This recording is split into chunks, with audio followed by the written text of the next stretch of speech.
notice it's starting to sprinkle, so let's get the soiree underway. And I'm looking at the crowd here, and my gosh, this is fantastic. Okay. Well, I can see who you're with, no wonder. Good morning, everybody. Good morning. You know, what a great day, huh, for Redmond. I see a lot of familiar faces in the crowd. I see a lot of graduates in the crowd that graduated from this school over the years. It's just fantastic. You see County Commissioner over here, yeah. Everybody that graduated, well, it's not working. Everybody that graduated, raise your hand that went to the school. So you can see there's a lot in the audience. Keep them up. Keep them up. Keep your hands up. Dad, get your hand up. Yeah. Is this working? Yeah. It's called the working medium. Hang on. Keep them up. Keep them up. Everybody, keep it. Hey, Wayne. All right, great. And probably the senior here is my father over here, graduated in 1938. Wow. So is there anyone that graduated before that? No, Bob, he beat you. By a few anyway. So anyway, you know, obviously we have taken what was the old Redmond Union High School, then a middle school, then a grade school, and then the school district decided they could no longer use it for a school, so we bought it several years ago now.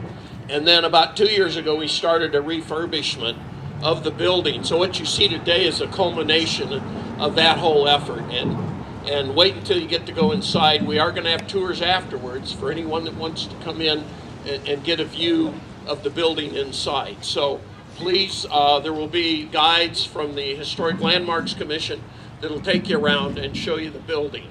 So I've already mentioned that they laid the cornerstone in 1922. It was just a hair over 95 years ago. And so now here we are today, once again rededicating this building to a new use. And we're really excited about it. A lot of neat features in the building. We've tried to preserve a lot of the old character of the building. We've exposed things like original arch stairways, some original brickwork.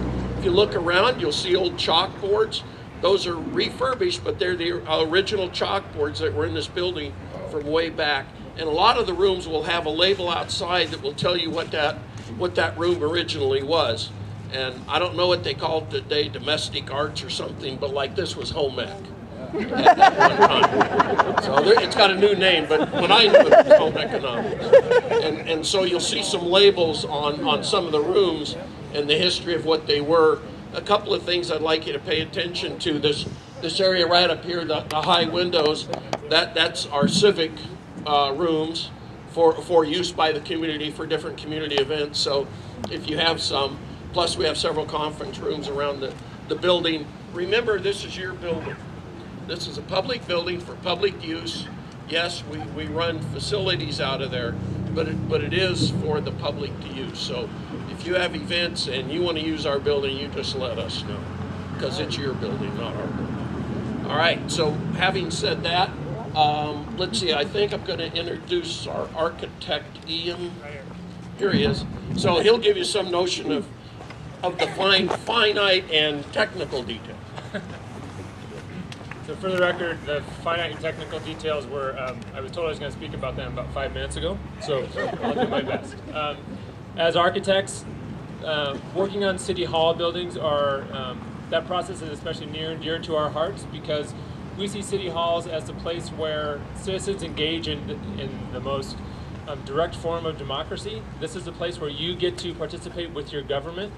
And so whenever we design city halls, whether they're refurbishing an existing building or starting from scratch, we do everything we can to make sure that the building in every aspect represents who you are as a community. And there's no better example of that than to take a building where many of you have come through as students and turn around and turn that into someplace that is now a community asset that everyone uses every day. So the more technical details, Some of the things that you'll see about the building is that we were able to salvage and reuse all the existing windows. We made them, they have an extra layer of glass on the inside, so they have more comfort relative to them. We made the building a little more stable, a little more seismically pulled together than it was prior. It has a new roof, has new mechanical system. Relative to the type of building that where you were coming from before for City Hall, there's more daylight, there's more spaces for staff to collaborate and work together. There's more ways for you to interact with that staff.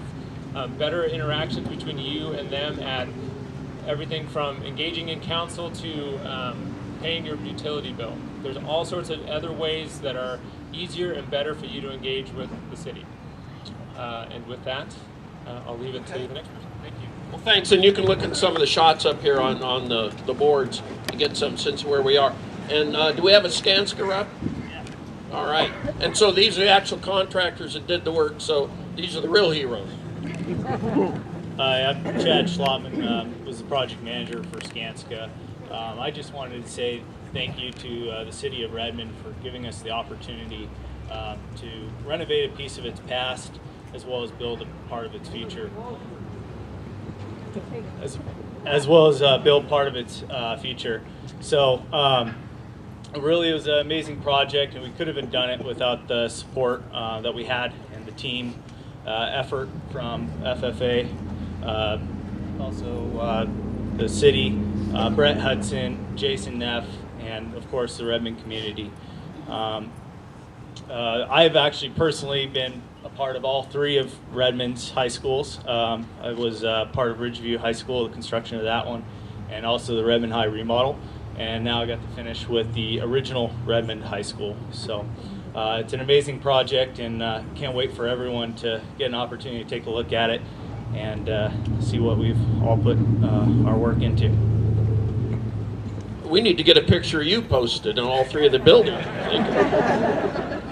Okay, the next part of this, which I'm quite proud and honored to acknowledge, is the raising of the flags that we're going to have over here to my right, your left. So if you put your attention over here, we're going to raise the American flag. Those of you that are veterans can do a hand salute. Others, hand over the heart, please, as we play to the colors.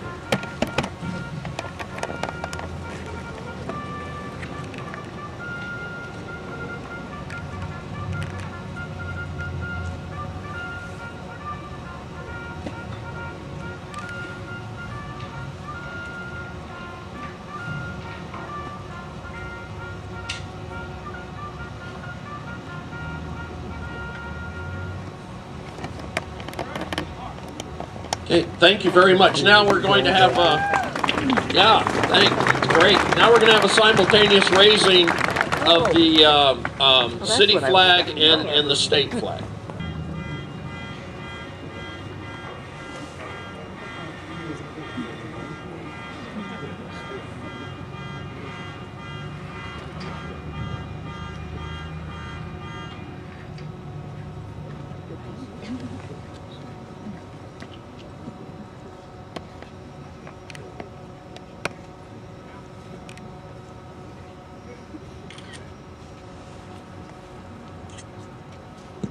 All right, thank you, Color Guard, for your participation. If I can get all of the counselors up here, please. We're going to cut the ribbon. Tony, get Commissioner DeBone up here, too. I see another elected official in the group. We always like recognitions. So yeah, on behalf of Deschutes County's leadership, I want to congratulate the mayor, the city council, and the citizens. What a majestic building. What a beautiful project. This is just a wonderful facility for all the folks here. So congratulations. Thanks, Don. Appreciate it very much. So now we're going to have the ribbon cutting. How do you want to do this? You're in charge.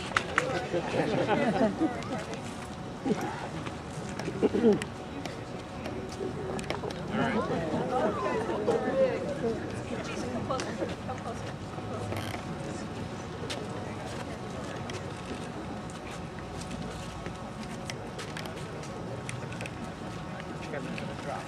Ready? I'll tell you, these are chamber scissors, and they are seriously sharp. Are we ready? Go. Hey!